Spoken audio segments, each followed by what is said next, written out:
Hi dreamers and make-believers, in today's video I'm doing my June wrap-up.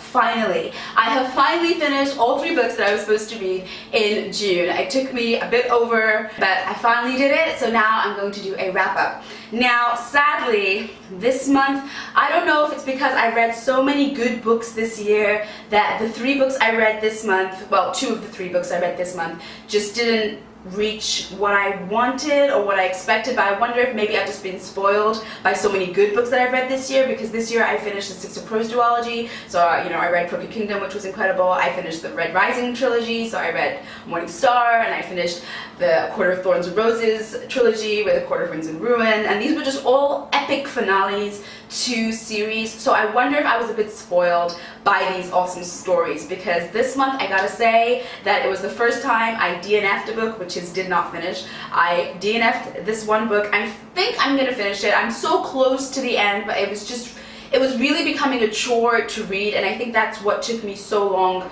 to get through my TBR, because I was doing really well with my one book every 10 days, but this one, every time I went to read it, my mind kind of drifted off, or I found an excuse to do something else. I really was not enjoying it, and I think also because it wasn't what I expected it to be. But anyways, so I'll start from the beginning. So the first book that I read in June was King's Cage by Victoria Aveyard, which is the 3rd in the Red Queen saga. I think there's going to be 5 books, I'm not sure. I'm looking forward to the next book because this book had a really great ending, like the second one, Glass Sword, and Red Queen was just great all the way through. But sadly, this one didn't live up to my expectations, so I don't think it was a bad book at all, and I really enjoyed parts of it, but parts of it were other parts of it were very slow, and I felt like nothing was happening, and we were taken into a point of view of a character that I didn't really remember from the second one. As it went on, I started to remember them, and I was like, oh, okay, I understand. But at the time, for a very long time, I didn't care about their point of view or them, because I didn't really know them or who they were. Anyways, like I say, it ended really well. The last, I'd say, 100 pages were good, and they were back to like what I remember of the series being. So I'm still looking forward to reading the next one, but I'm not as excited as I was when I picked up this one. It wasn't as good as I expected it to be, but it was still good, and I give it a 3.75.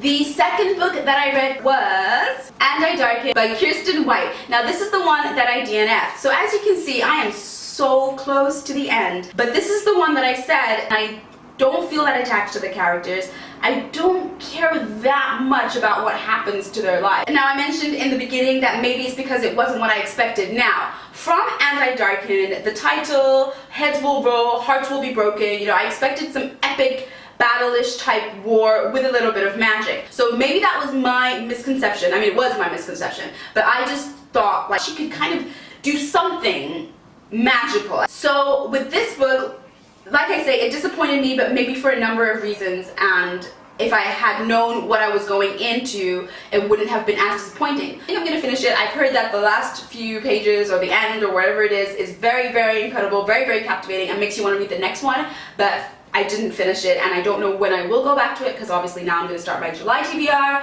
but at some point, maybe in my life, I'm going to keep the bookmark in there, and maybe I'm going to go back to it one day. But I gave And I Darken a 3 out of 5 stars, but like I say, maybe it's just because it wasn't what I expected, which was a fantasy, and it wasn't a fantasy. So if you're thinking this is a fantasy, it's not.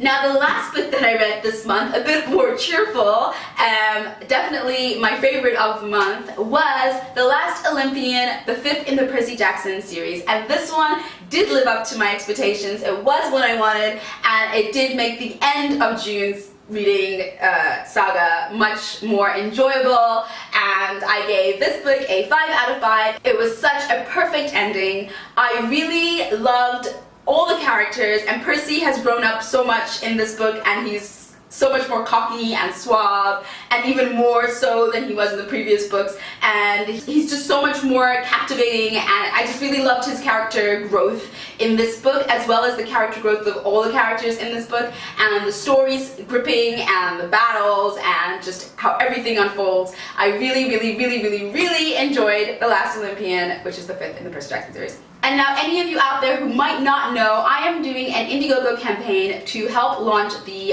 Water Rushes series that I am working on. It's a 5-book series right now. 3 books are written and the 3rd book is coming out on August 1st. And I'm currently running an Indiegogo campaign just to help with the publishing, the marketing, the advertising, the trailer making, the editing, and all those things that go into self-publishing a book. So if you would like to get involved in contributing funds or spreading the word, then please check out the link below and see if you know anyone out there who'd be keen in helping a stranger follow her dream. Until next time, I'll see you. Bye!